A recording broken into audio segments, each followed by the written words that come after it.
Voilà, et nous allons parler de cette polémique qui a fait le buzz sur les réseaux sociaux et qui a une nouvelle fois remis sur la table le dossier de la loi 1905 sur les signes religieux. Et cette fois-ci, tout est parti de Ploërmel dans le Morbihan. Ploërmel, où est installée depuis 11 ans une statue de Jean-Paul II, mais surmontée d'une croix. Et justement, cette croix devra être retirée d'ici 6 mois. Décision du Conseil d'État qui a donné raison à l'association La Libre Pensée. Son président nous rejoindra dans quelques instants. Avant cela, un petit résumé de l'affaire. Regardez. 11 ans que son histoire n'est pas de tout repos à Ploërmel. Mais cette fois, la polémique autour du monument de Jean-Paul II est montée d'un cran, dépassant les frontières de la commune pour retentir jusqu'en Pologne. Imaginez qu'une équipe de la télé publique polonaise est arrivée à Ploërmel après la vive réaction de la première ministre polonaise au retrait de la croix dans les 6 mois ordonné par le Conseil d'État. Une première ministre qui parle de censure, souhaite voir transférer dans son pays le monument de son illustre compatriote, quasi une affaire d'État. Pour nous, c'est une décision très importante parce que le pape Jean-Paul II, il était polonais. En Pologne, il y a un attachement très particulier pour sa personnalité. Et puis, on trouve que cette sculpture, elle est très bien en un seul morceau. Un avis partagé par bien des fidèles de Ploërmel. Retirer la croix suscite de l'incompréhension, voire de l'agacement. C'est idéologique, bêtement idéologique. C'est la laïcité par le petit trou de la serrure. Ça me choque pas plus que ça. Voilà, c'est la loi et on veut la faire respecter quand il s'agit d'islamisme ou de choses comme ça. Donc c'est normal aussi de la respecter en tant que catholique. Quoi qu'il en soit, l'affaire ne va pas s'arrêter là. L'ancien maire de la commune, à l'origine de l'installation de l'œuvre, envisage de manifester, voire de porter le dossier devant la justice européenne. Est-ce que la laïcité, est-ce que l'équipe de la France est mise en péril par cette croix sur ces statues qui sur quoi amène des milliers de visiteurs? La croix est toujours fleurie. Enfin, arrêtons.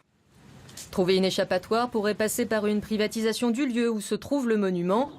L'idée fait son chemin. C'est quelque chose qui était programmé dans le cadre de la réhabilitation du Sacré-Cœur à Tenant.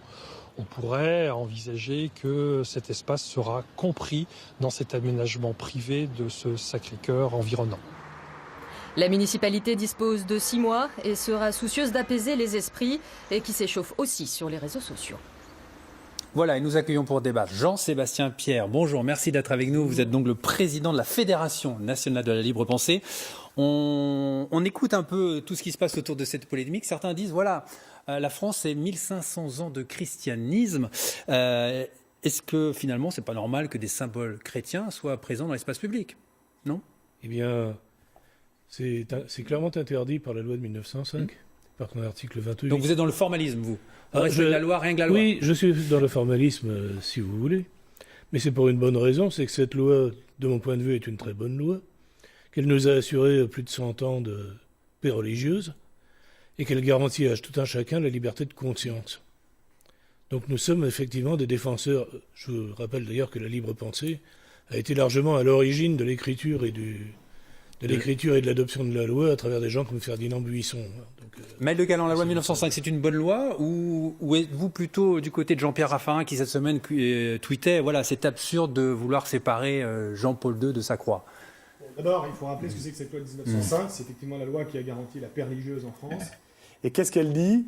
Elle dit que tous les édifices qui ont été construits jusqu'en 1905, y compris dans le domaine public, je pense notamment à nos calvaires, moi, auxquels je suis très attaché, restent naturellement en place. Et elle dit qu'à partir de 1905, on peut continuer à mettre des croix dans l'espace privé autant qu'on veut.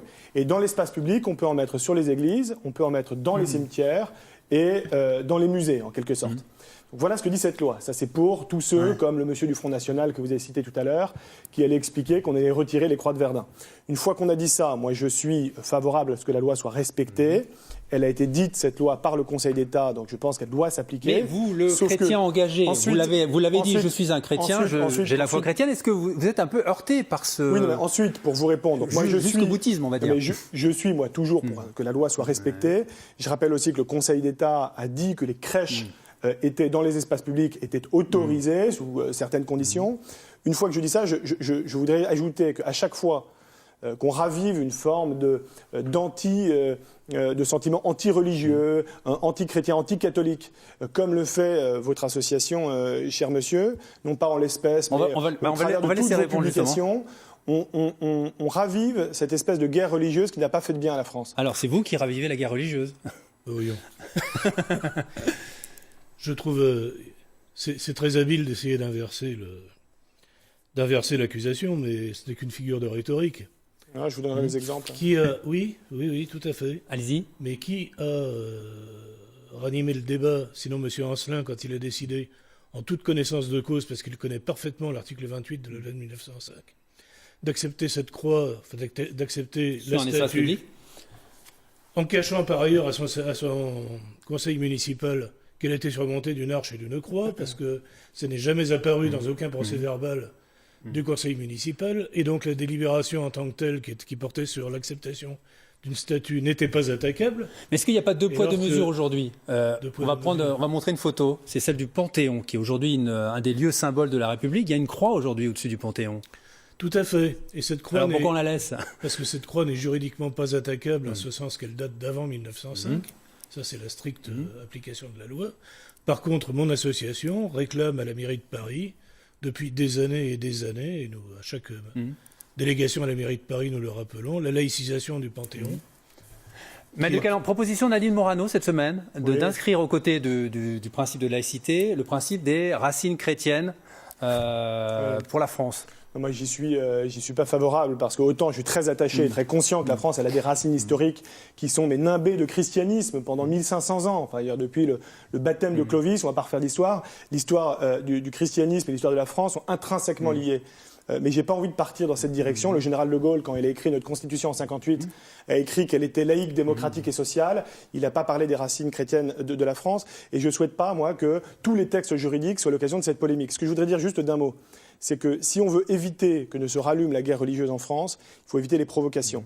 Donc je suis tout à fait d'accord pour dire que la loi de 1905 doit être respectée à Ploërmel.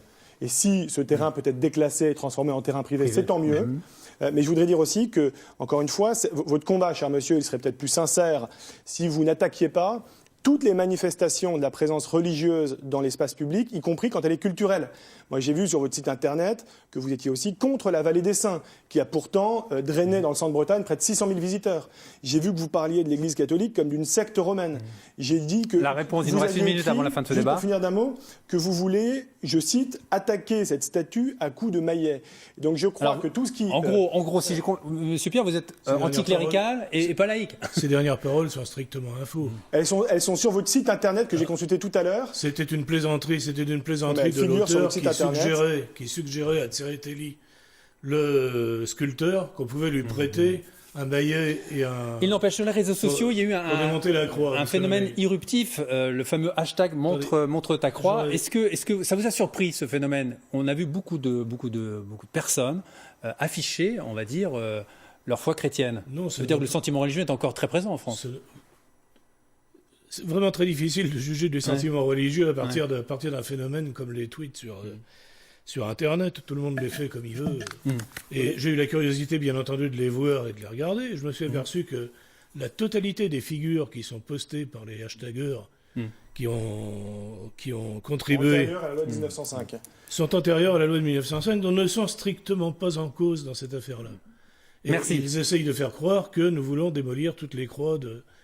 Ce qui n'est absolument pas le cas. D'ailleurs, ça a été jugé en 1905. Merci beaucoup. Un pays ne se grandit pas quand il oublie ses racines. Donc, allez, c'est la fin de ce débat. Merci, on avance. Il nous reste 1 minute 12 avant la fin de l'émission. Merci beaucoup. Les racines au radis, cher monsieur. Merci beaucoup, monsieur Pierre. Maître de Caland, nous